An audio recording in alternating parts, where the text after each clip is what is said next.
I know that some in our audience know the finer points of hockey. The Chris Johnston Show. We are your friends. The biggest stories, bringing you inside the game. What did you hear? The Chris Johnston Show. What is going on? Here's Chris with your host, Julian McKenzie. Part of the game. It's a good day to wake up and see that our country is taking care of business in the gold medal game. Team Canada victorious over the United States again. Again. I am happy, CJ. It's a glorious Thursday. How are you feeling? I'm obviously happy too. I mean, I don't maybe get it into this in a rooting interest. I almost feel a little bit bad for both teams that just the way it works, that you get this game once every 4 years. There's just so much riding on the one game. The flip side of that is that's what makes Marie-Philippe Poulin's accomplishments so special, is that she's only had those one game every 4 years to show up the way she has and to score now a gold medal winning goal in 3 out of the last 4 Olympics. She scored also in the 2018 game where Canada won silver. I mean, pretty incredible to be able to conjure that again and again and again. But, you know, it was an exciting game. I feel like we probably beat a dead horse with this topic, but hopefully there's a way to, in the next 4 years before 2026 in Milan, to get a women's league up and going in North America. Yes, sir. I realize there is a women's league, but to find a way to get all the best players into one league and give them opportunities that way and have more of an opportunity to shine the spotlight on them than just the Olympics. Absolutely. And I'll also say this, I'll mention them in stick taps near the end because I really want to give them their due, but it is cool to see Poulin get the job done and Sarah Nurse as well, leading the tournament in scoring. Not only that, but both of them broke Haley Wickenheiser's record for points at an Olympic Games at the gold medal game over the United States. So it's just, we may very well have seen one of the greatest, if not the greatest Canadian team at the Olympics so far, as long as they've been able to be there. That's just incredible to see. But I'm happy. I'm sorry for the American listeners or viewers who may not feel as happy to see their team lose to Canada. But we're both Canadian, so you know we'll give the taps to our women for doing an outstanding job in Beijing. But we have NHL topics to get to. I want to start with Claude Giroux. A few people after our last episode wondered why we didn't mention Claude Giroux. We did kind of mention him a little after the All-Star break.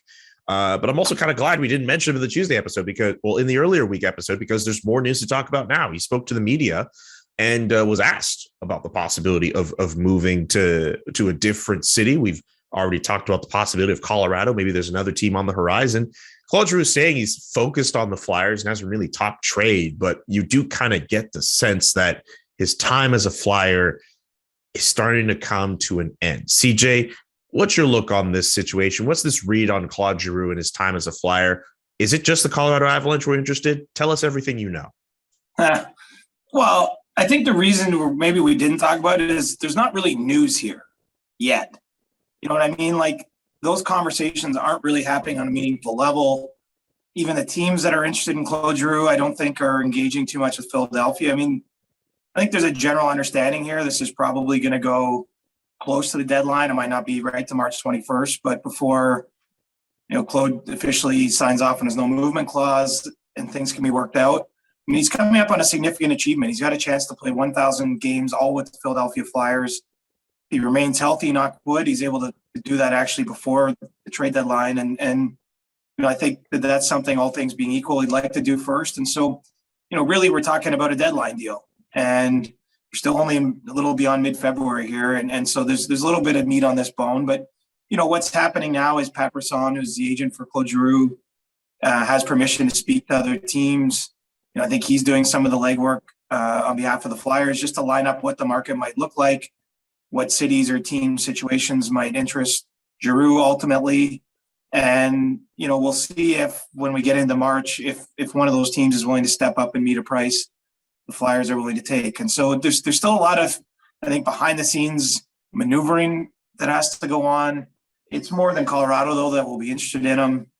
You know, there's some talk about St. Louis, I think, at least kicking some tires there. Wouldn't surprise me if Florida, you know, we're in the mix, and maybe a couple other teams. You know, the biggest issue for all these teams, and you'll hear me say this again and again with all these players, but makes a little bit more than $8 million on the cap. And so it's a difficult deal for contenders to pull off because most of the contenders don't have much cap space. Even if there's 50% retention by Philadelphia and a third team used, it's still a significant cap hit to take on for some of those teams. And that's another reason why it probably won't happen until right before the deadline, because the closer it happens to the deadline, the less cap hit is actually absorbed by the team acquiring. Do we have a sense of what the asking price would be for Giroux if it got to that point, or do we not have that yet? I don't have a good beat on that yet. I mean, obviously, if you're the Flyers, you want to maximize them. But, last year we saw Taylor Hall essentially traded for a second-round pick under sort of similar circumstances when it got to the end, and he had some control of the situation. He really wanted to go to Boston. Some of that still to play out. It's kind of a funny market, sometimes. Certain players, maybe on lower cap hits, they're going to get a first-round pick because there's a lot of demand for them. Teams can maybe squeeze them in more easily. Sometimes when you're talking about a player with a higher cap hit who has this no movement clause and can kind of dictate the process, you might not see as big a return there as someone else that moves the deadline gets. It's going to be weird seeing Claude Giroux, who's been a Flyer all of his career, play in a different uniform when that eventually comes time. But well, there's a situation here where that doesn't happen. Like, I don't think it's likely, but again, there's a lot to play out, and there really are only a few teams that can make this work, and probably a few cities or situations that interest Claude. And I'm just saying, we're going to talk about him a lot in these next 3 to 4 weeks, understandably, and try to get a read on this situation. I think more than likely he does take this opportunity to chase a Stanley Cup, but it's meant a lot to him to be a Flyer his whole career, and maybe at the end something changes. Like, it's not a foregone conclusion that he's gone, but I do think if we're putting odds on it, it's like 80% or up that he is. Like, it's very likely, but it's because there's still some uncertainty or think around how this is going to play out. I mean, there's a world where maybe he doesn't get traded. That's really interesting. I can't imagine, especially in your position as someone who obviously is a trade breaker, obviously is an insider, but also working on a national broadcast for Trade Center on March 21st. Seeing a guy like Claude Giroux out there, like, what? Get out of the work mind for a second, but go into like the TV mind for a second. Like, how cool is it to be like, okay, that guy could be available. We could be talking about him for hours on a broadcast. Like, and he could be or might not be traded. Like, well, how do you feel about that? Well, I mean, certainly when we get to like March 18th and 19th, and this happens every trade deadline, everyone will be nervous that trade's going to happen like the day before the broadcast. I mean, if you get that close and it's still a conversation point and there's still things going on, you selfishly from the TV standpoint, you're hoping there's not a lot of deals the day before. Of course, history tells us that the GMs aren't necessarily as interested in our timelines and are more interested in their own ability to get deals done. But that's where it gets a little nerve-wracking, is you're just worried all the best players will be off the board by the time the day comes. That has happened in some years gone by. But we still get the odd sort of big trade or, even surprise on deadline day. Like, there's not usually a ton of them because for the most part, it's predictable players moving, guys on expiring contracts. We could go through each team in the league that isn't going to make the playoffs. We know who their players are that are, basically trade bait, as TSN's called it. But then there is the odd surprise move. So, it's a fun day. It gets stressful as we get close to it. Fortunately, it's not stressful yet. I'm still just enjoying trying to get a general sense of the parameters of the market, what teams are looking for, what teams are selling. It hasn't really heated up yet, but we saw the Toffoli trade in the last few days, and I would expect now in the next month we're going to see sort of steady action that moves towards a rapid drumbeat by the March 21st. That is a great transition over to the Montreal Canadiens. You did mention the Tyler Toffoli trade. He was shipped away by the Montreal Canadiens, and their general manager Kent Hughes spoke about. He briefly mentioned the Toffoli trade, but also spoke a lot about Ben Chiarot at his press conference on Wednesday. If the right deal's there, they'll make it with Ben Chiarot. And the same sort of applies to Jeff Petrie. What have you heard about Ben Chiarot and the interest in him? And could he be moved maybe as soon as maybe today? Maybe there's a world where he could be traded by the time you are listening to this podcast. There definitely is that world. I mean, The Canadians have been pretty clear. They want sort of a David Savard-like return from last year's deadline, which was a first and a third, I believe, but a first plus another, asset. If someone meets that price, I think that they'll make that move. Ben Chiarot had kind of a minor injury in a game over the weekend, but it just underlines when you have an asset that's as in demand as he's been all year. There have been teams that have, because the Canadian season has been headed in a certain direction from pretty much go. I think teams have wanted to get a handle on the Chiarot situation. There haven't really been contract discussions with the Canadians. It's sort of been clear he's moving towards being traded before the deadline, but you don't want to risk, having that asset get injured beforehand. So I wouldn't surprise to see this trade happen within a week's time. Just depends if one of these teams kicking around is willing to meet that sort of price and make the deal happen. It could be a prospect type deal too. I think one thing the Canadians liked about the trade they made with Calgary is they got, that prospect Heineman. I don't know the correct pronunciation, but he's drafted 2 years ago. He's a little closer potentially to being ready to help you at the NHL level. And so it's not necessarily that they need a first and a third for Chiarot. Maybe it's a first and a similar type of prospect from another team. But, it's a pretty hefty price. And I do think Canes have a lot of balls in the air, but Chiarot is the one I'm most confident that they're going to move. I think they consider Mike Hoffman, Jonathan Drouin, even Christian Dvorak. I think they'd look at moving if they could. But, Chiarot is the more natural piece to move just because he plays a specific style game. He's on an expiring contract. The cap hit isn't too onerous, and there are lots of good teams that want to acquire him. What about the teams interested in Ben Chiarot? I hear there's like a whole bunch of teams interested in the guy, or maybe I'm wrong on that. No, it's a bunch of teams that are at least kicking around, having those conversations. I mean, Calgary tried to trade for him on the weekend when they were doing the Toffoli deal. So, there was a world where that was a much bigger trade. The teams couldn't see eye to eye on how that would fit together and ultimately severed off. And Toffoli was more of the Flames' priority because they felt they needed scoring. But so Calgary's there. Maybe they get back into it. We'll see. I mean, they've won 8 in a row as we're recording this. Clearly fancy themselves as contenders or a team that could make a move. And they're in a division that I think has a soft edge to it right now. So why not go for it? Florida's been connected to him. St. Louis, I think, has had interest in Chiarot. The Maple Leafs, I know, have called on him a fair bit, and some believe that they might be, perhaps even the front runner or one of the front runners to land him. I think it's interesting. Every team has different needs. Like these teams with the teams without much cap space would probably rather this deal happen closer to March 21st. The Canadians wanting to protect their asset, might be more willing to deal him soon. I mean, that's part of the dynamic there too. But I'm sure there's teams I haven't mentioned that as well that are in the mix. And really, I think he's an easy player for a lot of teams to take on just because his cap hit's a little over $3 million, and the Canadians are willing to retain half of his contract. They've let everyone calling know that they're willing to take on 50%. And so you're talking about potentially someone who can make an impact, and he does so on relatively, small cap hit. Okay, that's a lot to take in on Chiarot. So 2 big takeaways. There's a growing sense that the Toronto Maple Leafs, who everyone on the SDP were basically spending half the podcast being like, please don't get Ben Chiarot. Please don't get Ben Chiarot. There's a growing sense the Leafs could be the front runner.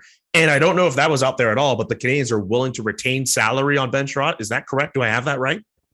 The second one is right. They're definitely prepared to do that if you want. Obviously there's probably a little bit more of a premium on what you pay if that's what you're getting.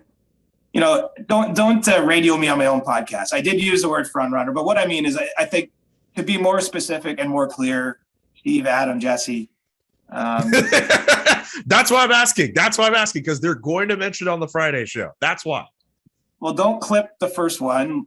Clip this. The Leafs have seem to have a high degree of interest in it. But, they're not alone. Like that's,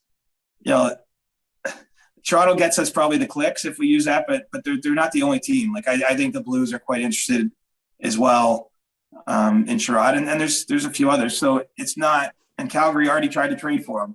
So someone could come out of the dark here. Something could materialize with a team we're not mentioning. But, there's a sense that the Leafs have been interested the whole time. I think it makes sense for Toronto on some levels. I understand everyone's concern. You can pull up the player cards that everyone bounces around Twitter these days. The numbers don't look too good.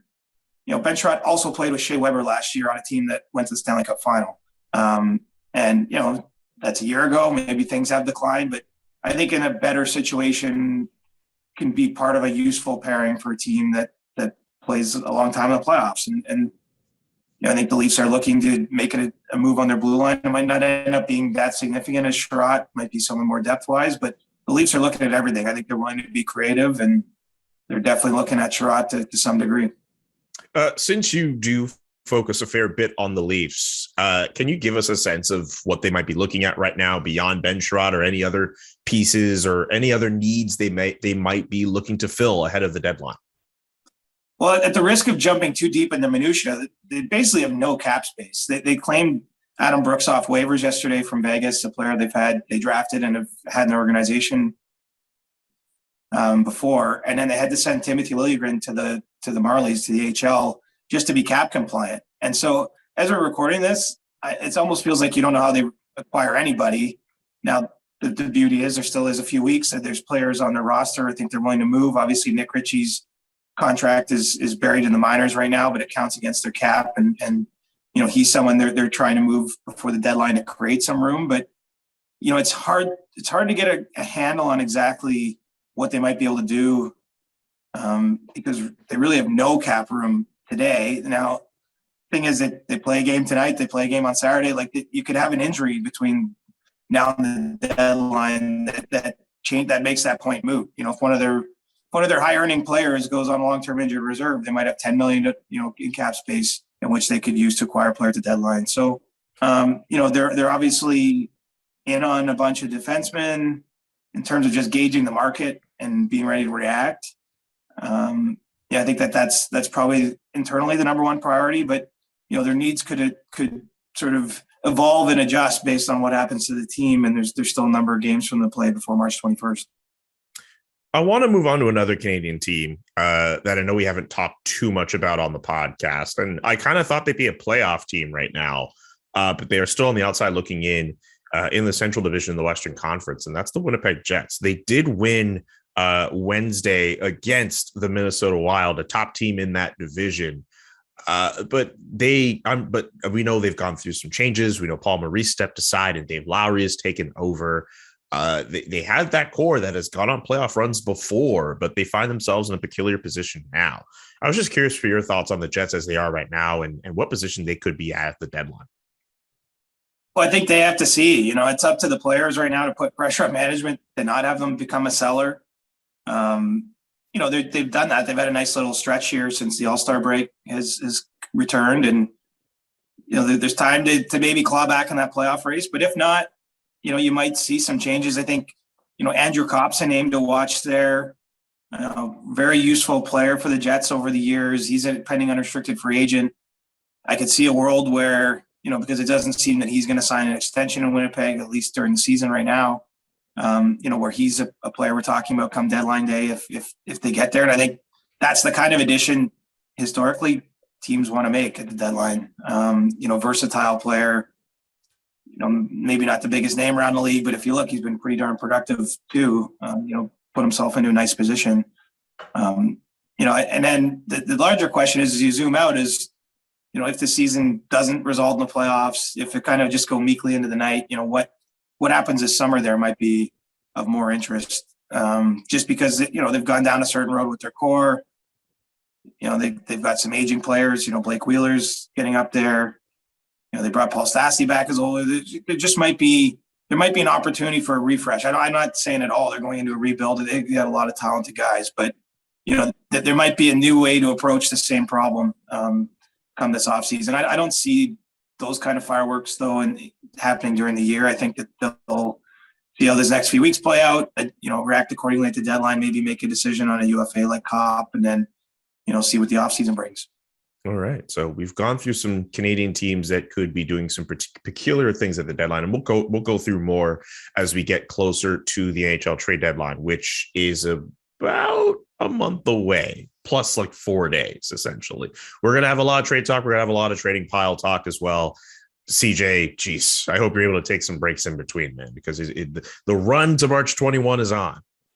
I'm getting excited, though. Like, it's funny because I've been getting my schedule from TSN, and like it includes more days each week than it has earlier in the season. I get why. This is the time of year we earn our money, as you say, or we earn our keep. And so, but it's starting to feel, you're right, it's starting to feel real. Like it's, yeah. And look, getting a trade like the Toffoli deal, like gets the juices going too. And, hopefully there's a few more between now and that point in March, just to keep the interest high. Hey, does this sound familiar? You got one device that lets you catch the game live, another one that lets you stream your favorite shows, and you're watching sports highlights on your phone. I know I like to do that. And you've got your neighbor's best friend's login for the good stuff. I want to tell you about a simple way that gets you all the entertainment that you love without the hassle, and a great way to finally get your TV together. It's called Directv Stream, and it brings your live TV and on-demand favorites together like never before, so you can watch your favorite sports, movies, and shows all in one place. No more juggling remotes. You don't need to buy another device ever again. And the best part, there's no annual contract. Get rid of the clutter and the confusion and get your TV together with Directv Stream. You can learn more at directv.com. That's directv.com. Compatible device required. Content varies by package, but just go to directv.com. We're still in the middle of winter. Football and basketball and hockey very much in full swing. And for many of us, there's no better way to enjoy the games than by having some skin in the game. That is why BetMGM remains the exclusive betting partner of The Athletic. And as a fan of The Athletic, you can bet $10 to win $150 plus a free 3-month subscription or extension of your subscription to The Athletic when you bet with BetMGM using our promo code. Sign up at betmgm.com and use the promo code TheAthleticPod at checkout to take advantage of this special offer from the king of sportsbooks. That's bet $10 to win $150 plus 3 months free from The Athletic at betmgm.com, and you have to use the promo code TheAthleticPod at checkout. The Athletic Pod, all in one word. New customer offer. Visit betmgm.com for terms and conditions. All right. I want to get to Sidney Crosby. He scored his 500th career goal against the Philadelphia Flyers. We were just talking about the Flyers. But Sidney Crosby, of course, one of the best hockey players we have ever seen on the face of this God-given earth. And he reaches the milestone this week. Thoughts on the goal? Thoughts on his career to this point?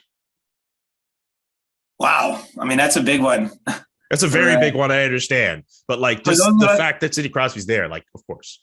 For those of us who stayed up late watching the gold medal final of the women's Olympic final, and then early in the morning, that's a heavy one. But, what first thing that says that to me about Sidney Crosby, honestly, is might be the finest gentleman I've ever encountered in hockey. And I don't say that with any hyperbole. Like, I think there's a case that for someone who grew up kind of in the eye of the media storm, certainly when he entered the league, was him and Alex Ovechkin were asked to carry a huge, I don't want to say burden for the NHL, but they had to do a lot of work for helping market the league coming out of the lockout in 2004-05 that cost a whole season. Exciting young rookies, were put through the marketing ringer. All that stuff to say is like Sidney Crosby still is like sweet a guy as if you live down the street from you in your hometown in Canada. And I think it says something that he's managed to have that aura. He just treats people with class. I've had many amazing dealings with him just because kind of my career's timeline wise has overlapped with his, and he's been someone worth covering. So I've seen him, covered him in Europe way back when at the World Hockey Championships in Latvia, at 2 Olympic Games in Vancouver and Sochi. I was at all 4 Pittsburgh Stanley Cup finals that he's been part of, and some of his runs too, otherwise with the Penguins. And so, he's a pretty special guy, and it's cool to see him join that company. That, like, admittedly makes me feel old to think he scored 500 goals. I think when we talk about the hockey side of his career, as things wrap up, and I'm not pushing him out of the league. He's still pretty damn productive right now. But, we'll look back on that period with all the games he missed with the concussions right at probably the peak of what he could be. Like, I remember I was at that outdoor game in Pittsburgh. I think he had like a 20 or 30 point scoring race on leading the scoring race on January 1st. Like, he was on a crazy run. Mario Lemieux did a media interview that day, and Mario really does not speak much to reporters, pretty private guy. And like, I think he said, like, Crosby might be better than me right now. And then he plays that outdoor game, and he takes the hit. I think it was David Steckel, and basically barely plays. There's a few stops and starts for a year and a half at that point in time. I mean, so his numbers are impressive, but he would have got to 500 goals a lot sooner had he not had sort of the concussion and neck issues that plagued him right at that point in his career, where he was basically doing whatever he wanted out there. But, still just a crazy good career. And, for me, I think he'll end up on a hockey Mount Rushmore when all is said and done. I mean, considering the stops and starts that he had, I think he also took a hit from Victor Hedman, if I'm not mistaken, not too long after that Steckel game as well. Like, the series of head injuries that he's taken, like we should be talking about him at 600 goals right now, if we're being real. Yeah, I mean, something like that. And the funny thing is, he was never really known as a goal scorer, right? Like, he was far more of a playmaker. And so for someone like him to get to 500 goals, I think he even carries a little extra weight. I mean, and I'm not saying he wasn't a great goal scorer, but I think he has a 150 goal season, if I'm not mistaken. But, Ovi was the goal scorer, and Sid was maybe more of the all-around player. He still is. Like, Colby Armstrong, who played with him for a while, a buddy of mine, said, like, he's like an elite grinder, like the way he plays. Like, he's never flashy, even at his best, but he's just all over the puck. He wins battles. He's obviously got a great backhand, which he's used to score a lot of those goals. Just kind of a complete team player. And that's what the record shows. I mean, Pittsburgh, including me, like, I thought this year was the year they were going to fall off. Looks pretty safe bet they're going to make the playoffs again. So that 15 or 16 straight years.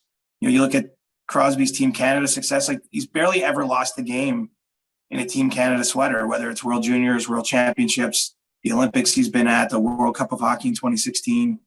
I mean, he has lots of great players around him on those teams, the Bergerons and the Webers and Corey Perry and Carey Price. But, he's been at the heartbeat of that. And, just a special guy. Like, I wish I could hammer that point home more, for people maybe haven't had a chance to meet him or don't have that same sense of him, but like a curious mind and just all the time in the world for everyone. Like, man, I get impatient and no one even wants my time. Like, I can't imagine sort of that he's managed to maintain that his whole career. I mean, barely. I don't think you've ever seen him. Has there been a misstep in his career? Like, you ever had a bad exchange with someone? Has he ever?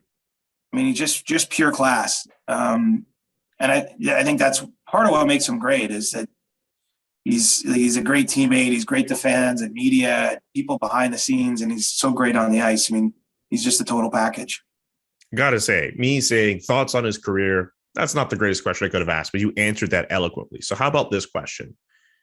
Aside from the golden goal, because that's an easy answer, what do you consider Sidney Crosby's best hockey moment to be? Ooh.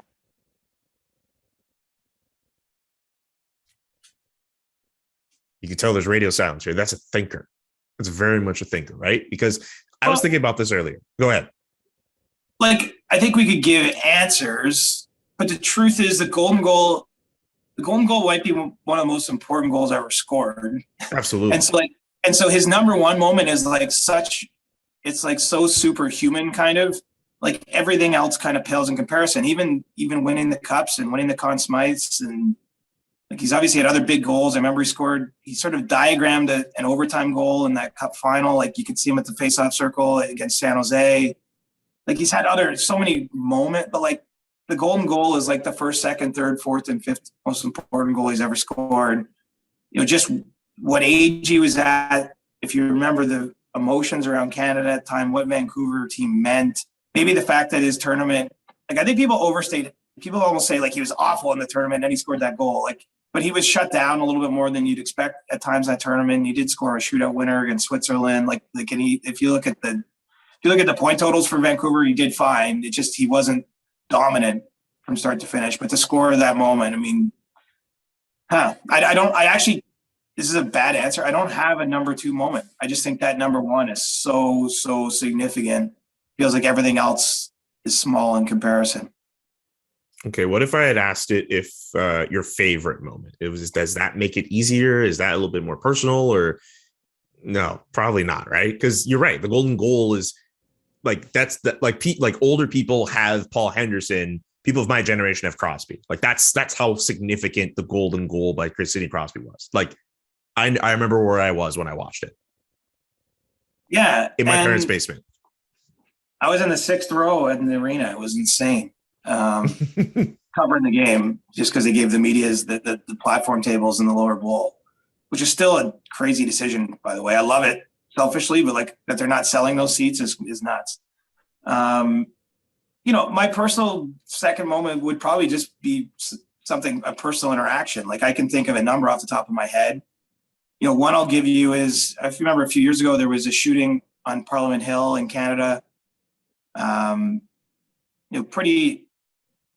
Pretty emotional day if you're Canadian that day. And I happened to be in Buffalo.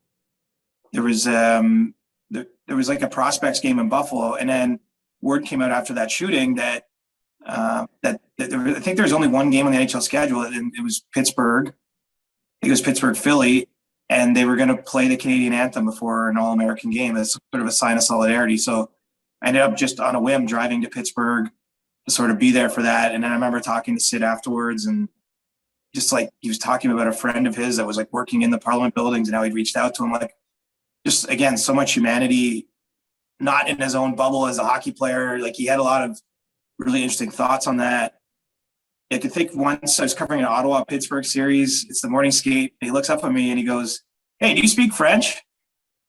And I'm like, "No, not really. I took it in school." And this thing, he's like, "Oh," and he just like launches into the story about a friend of his he played in the queue with, who he'd seen in the Ottawa area, and he's a French teacher now.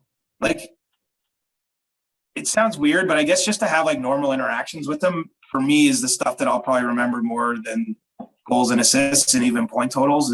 There's been so many things like that over the years. Or even remember once I flew into Pittsburgh and his dad was on the plane, Troy, and we had like a really bad flight. And then like the next day or something at practice, I was like, "Oh, did your dad tell you we almost went down there?" And he goes, "What kind of plane was it? Was it one engine or two?" And he's like, he just has a curious mind. I think I've always thought, and this is just literally PJ's 10-cent psychology. Like there's no way for me to prove this, but I always think part of his brilliance must be like his brain must work differently than other people's. Like I just think the fact that he's, we're in the middle of a playoff series or whatever, and whatever goes into that from the player preparation standpoint, he's still thinking about like how planes work, or, "Hey, do you speak French?" And like, I just feel like he's just like operating on a higher plane, honestly, just in my dealings with him. Again, no way to prove that.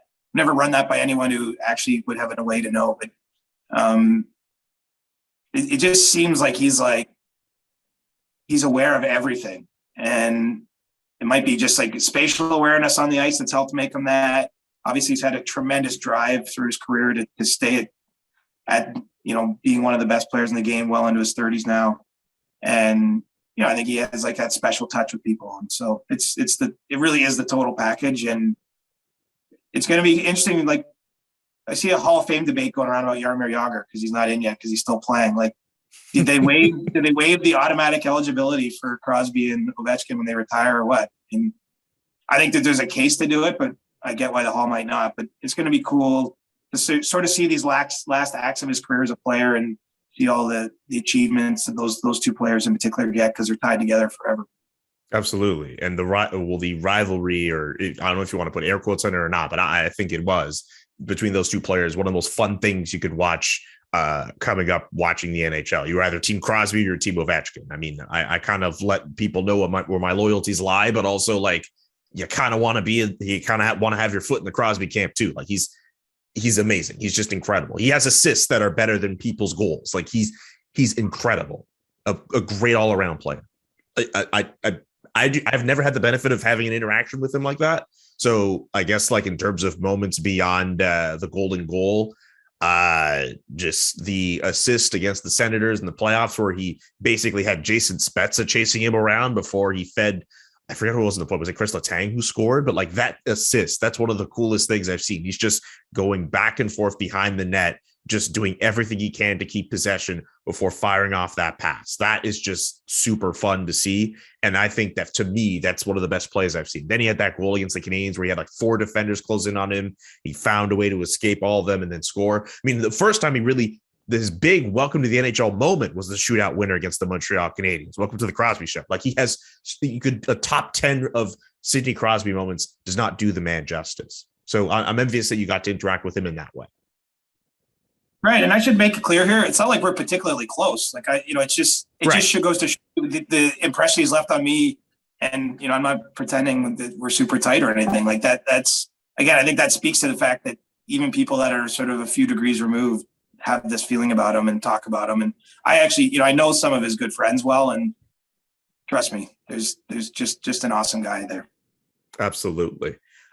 Sidney, also shout out to you for mentioning, Jaromir Jagr celebrating his 50th birthday as well. I'm sure he should be of course he should be in the Hall of Fame. We're talking about a guy who's second on the all-time points list. There's no debate to be had with Jaromir Jagr as well, but he's a very interesting character. Story? Yeah, go ahead. I mean, I actually got a bunch of Jagr stories. I got 2. I'll tell you 2 quickly. Yeah. So the first one that I recall happened kind of recently. It was towards the end of his career. When he was with either it was New Jersey or Florida or Dallas, Boston, he played for a number of teams right at the end. And I'm walking, basically by where the players are stretching towards the media elevator. And it would happen to be St. Patrick's Day. And so I'm wearing a green tie. And he's like doing his stretches and he stops. He goes, "Hey, I like that tie. Is it Irish Day?" I don't know why. Is it Irish Day? For some reason that killed me. Like, it was so weird. And trust me, like, it's normal to walk by the players pregame in that situation, but like, you never really make eye contact, maybe a nod at most if you kind of know a guy, but like, certainly if not, I would, they're getting ready for game mode. I'm literally just going up to do my thing. And he's cracking jokes down there. The other one was kind of wild. This was Cologne, Germany, World Championships. I want to say that was 2010, but it might not. It's around there. And the Czechs won gold at that tournament out of nowhere. Like, they had like 3 NHL players on their roster, and Jagr was one of the players at that event. And so they win. They win the World Championship. Obviously, especially in Europe, that's a huge accomplishment. Like, I remember the Czech Prime Minister was like celebrating with them in the dressing room afterwards. And anyway, it's the next morning, and I'm at the airport, and I'm going to make my way home, and like the whole Czech team is exactly at the same gate as me, basically. And literally, I knew it's them because they're all wearing gold medals. It's pretty clear they hadn't slept that night. They all have their jerseys tied around their waist, so they're on one. And except for Jaromir Jagr, who's literally sitting, and they're all like drinking beer and stuff still. It's like 8 a.m. or whatever, and they haven't been to bed.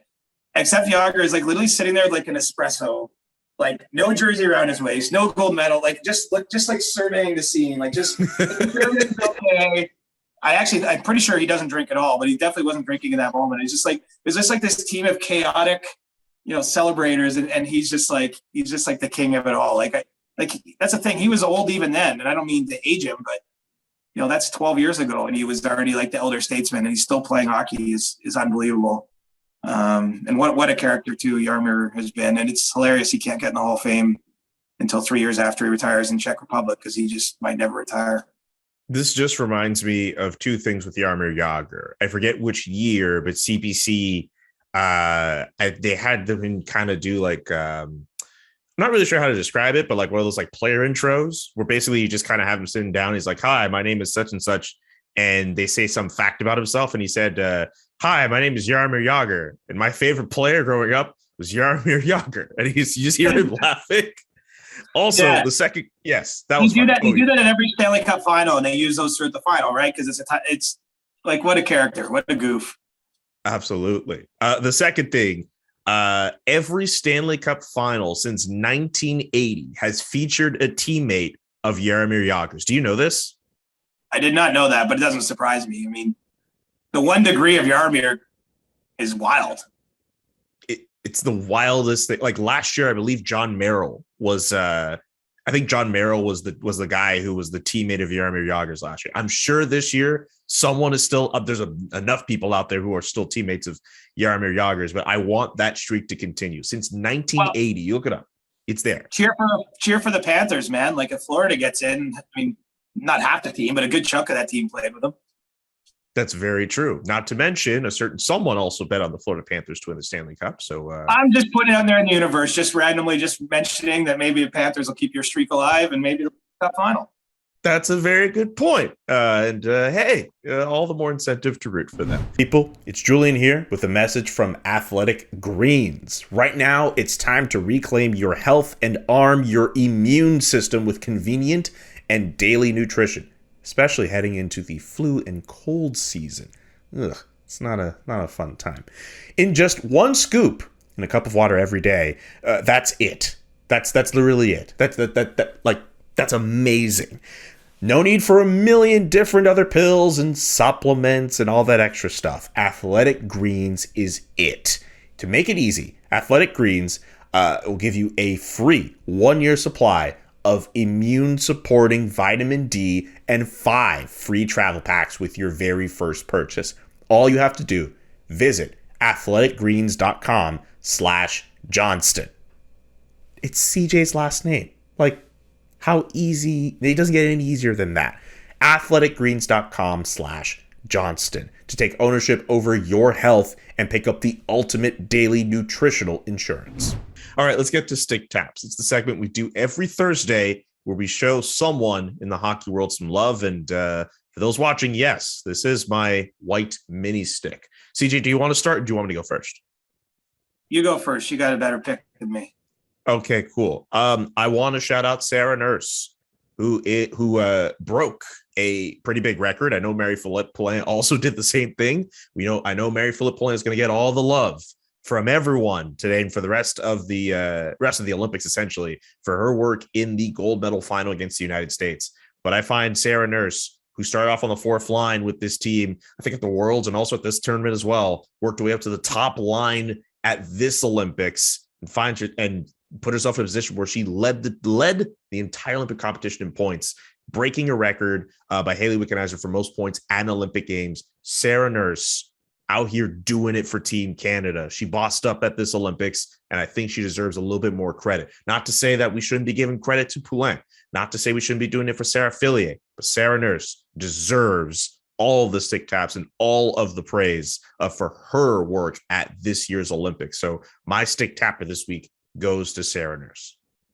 Right. I'm going to stick tap our teammates Noxie and Cax, because you should really be listening to their podcast after this, because they obviously are far more invested in that gold medal win, know the players and personalities really well. And I can't wait to listen to what they come up with and talk about that win. I mean, it's so hard to identify any one player from that team. You did a great job with Sarah, but I remember I met Jamie Lee Rattray. Like she was sort of used in a 13th forward role. I think she scored 5 goals in the Olympics and had a big world championships for Canada. I mean, Desbiens was great in net. I mean, it was they were a team, right? That was cool to watch. And we're a team here at SDPN. I can't wait to hear what our teammates have to say about that gold medal victory. That is a very good plug. The very last thing I will say is shout out to Craig Custance and Sean Gentili of the Tuesday edition of the Athletic Hockey Show. You Owe Me and Ian Mendez a singing of the glorious Canadian national anthem. So chop, chop, boys. I'm waiting to hear it. For CJ, I'm Julian saying so long, and subscribe to the podcast wherever you listen to podcasts. Subscribe to the SDPN YouTube page. Check out all the podcasts like Noxie and Cax and Agent Provocateur and the Steve Dangle podcast as well. Game Over Montreal, Game Over International, SDPN taking over for the 99 and the 2000. We are just way too good at this. All right, for CJ, I'm Julian saying so long and peace. We will be back on Monday. Get your questions in for Ask CJ. The Chris Johnston Show. Inside the Game, twice a week. Follow Chris on Twitter @ReporterChris. And follow Julian McKenzie @JK McKenzie.